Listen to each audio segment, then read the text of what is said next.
What if everything we thought we knew about Padmé's death was a lie?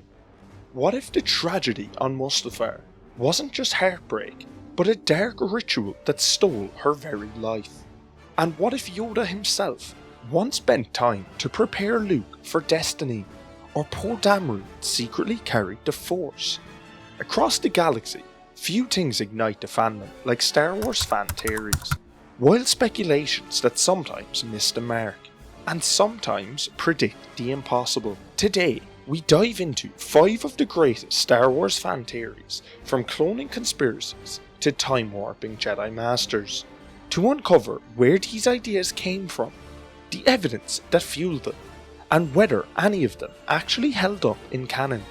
Stay until the end, because the final theory might just change how you see The Empire Strikes Back forever. Before we start, comment below, which Star Wars fan theory do you wish had been true? Padmé Amidala's final moments have haunted fans for decades.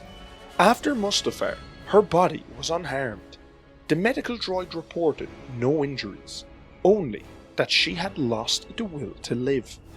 But could that be the full story? This theory proposes that Emperor Palpatine, using Forbidden Sith alchemy, drained Padmé's life force and transferred it into the dying Anakin Skywalker. As Anakin lay broken and burning, Palpatine told him, "You killed her," his voice almost triumphant. But what if he wasn't just manipulating Anakin? What if he was telling a twisted kind of truth? The theory's roots lie in Revenge of the Sith's duel montage.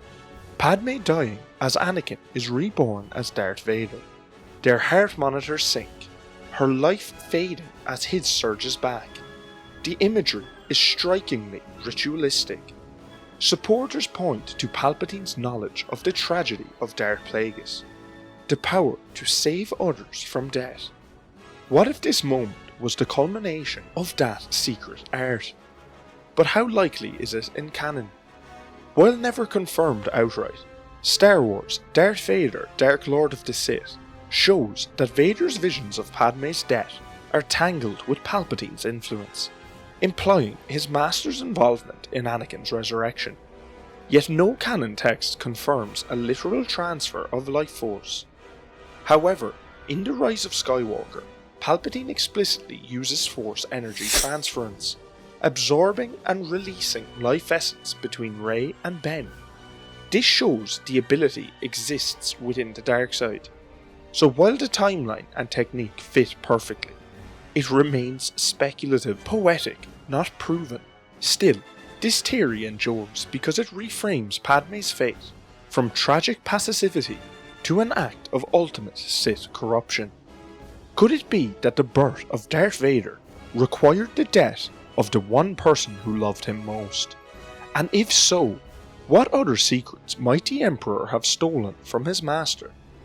Before the prequels revealed the Clone Wars, fans were left to imagine an entire galactic conflict from a few vague lines in A New Hope.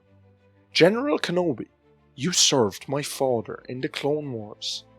That single sentence birthed one of the earliest and strangest fan theories in Star Wars, that Obi-Wan Kenobi was actually Obi-Wan Kenobi, a clone. Long before George Lucas defined the lore, the name Obi-Wan sounded oddly mechanical.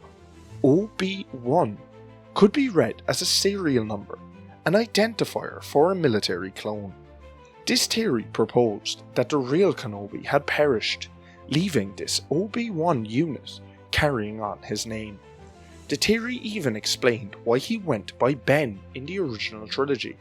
Ben wasn't a disguise, it was a homage to the original man. Tarkin's line, "Surely he must be dead by now," took on chilling new meaning. And remember, in 1977, Star Wars was a standalone film. There was no Coruscant, no Camino, no prequel era Jedi Order to explain any of this. To audiences then, the Clone Wars were a total mystery. So imagining Obi-Wan himself as a clone made eerie sense. But when the Attack of the Clones released in 2002, It shattered that theory entirely. The film defined the Clone Wars as a conflict involving clones of Jango Fett, not Jedi. Obi-Wan was fully human, and central to discovering the Clone Army's origin. Yet this theory remains a fascinating time capsule, a glimpse into how fans once filled in the gaps with myth and mystery. And it still raises one tantalizing question. If the Jedi of the Republic once commanded millions of clone soldiers, how many of them ever wondered if their own identities could be replicated too?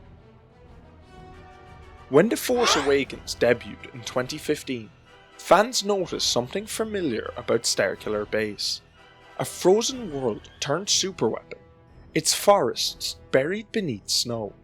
But one theory hit harder than the base's own cannon blast. Starkiller Base was built on Endor. The logic felt poetic. Endor had witnessed the Empire's fall. The funeral pyre of Darth Vader burned there, surrounded by victorious Ewoks.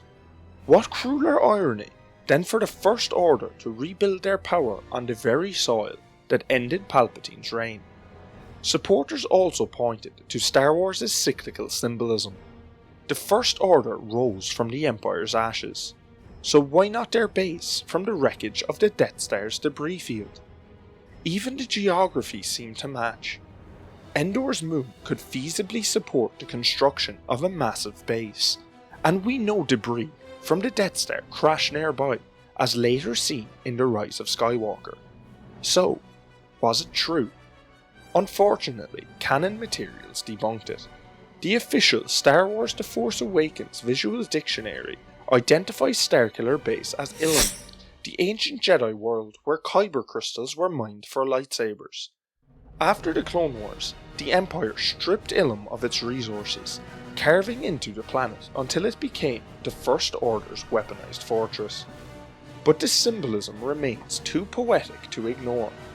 A world that had once forged lightsabers, the very heart of the Jedi, transformed into a weapon of planetary annihilation. So while Starkiller wasn't built upon Endor, it did emerge from sacred Jedi ground, turning light into darkness.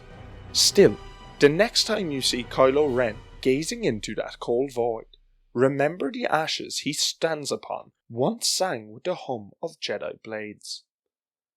From the moment Poe Dameron appeared in The Force Awakens, fans couldn't help but notice his reflexes seemed unnatural, treading a TIE fighter through impossible angles, sensing danger before it arrived. Some began to whisper, could Poe Dameron be Force sensitive? The theory stems from Marvel's Shattered Empire comic, which tells the truth of Poe's parents, Shara Bey and Kez Dameron, fighting alongside Luke Skywalker after Return of the Jedi. After one mission, Luke gifts them a Force-sensitive tree sapling from the Jedi Temple on Coruscant, a living relic of the Force itself. They plant it near their home on Yavin 4, where young Poe grows up playing beneath its branches. Theorists argue that the tree's connection to the Force could have subtly imbued Poe with sensitivity, not enough to wield a lightsaber, but enough to guide his instincts in flight.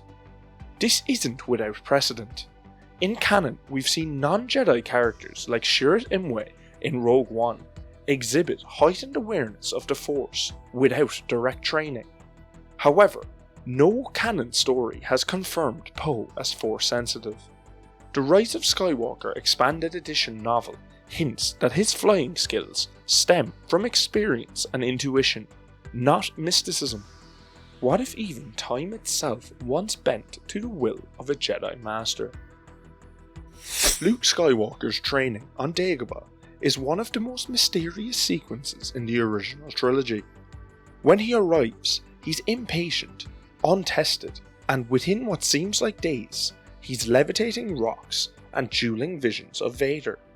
Fans have long wondered, how could Luke's training be so short? The answer may lie in one of the most ingenious theories in Star Wars lore. According to this theory, Yoda used the Force to slow down time on Dagobah, allowing Luke to experience months, or even years of training, while only days passed in the wider galaxy. The idea draws inspiration from Narnia, where time in one realm moves differently than another. Dagobah, being steeped in the Force and surrounded by life energy, could theoretically bend time itself. After all, the Clone Wars series shows Yoda transcending space and time during his spiritual trials. The World Between Worlds and Rebels later confirms that time manipulation through the Force is indeed possible, and Yoda was among the few beings powerful enough to glimpse those deeper truths.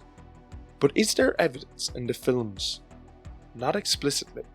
Yet when Luke returns from Dagobah, his maturity and strength seem far beyond what a few days could produce. His piloting to Cloud City is instantaneous, suggesting that from the Rebellion's perspective, little time had passed. Whether literal or metaphorical, the theory captures something essential about Yoda's mastery, that wisdom and growth in the Force transcend time itself. Even if Yoda didn't stop the clock, he taught Luke to stop the storm within, to find stillness in the flow of destiny, and perhaps that's the real lesson of Dagobah. Across the decades, Star Wars fan theories have filled the unknown with wonder. Some were disproven, some predicted future canon, but all of them remind us why this galaxy far, far away endures. Because it invites us to ask, what if? If you are enjoying these videos, consider becoming a channel member, and let's uncover the galaxy's greatest secrets together. Thanks for watching.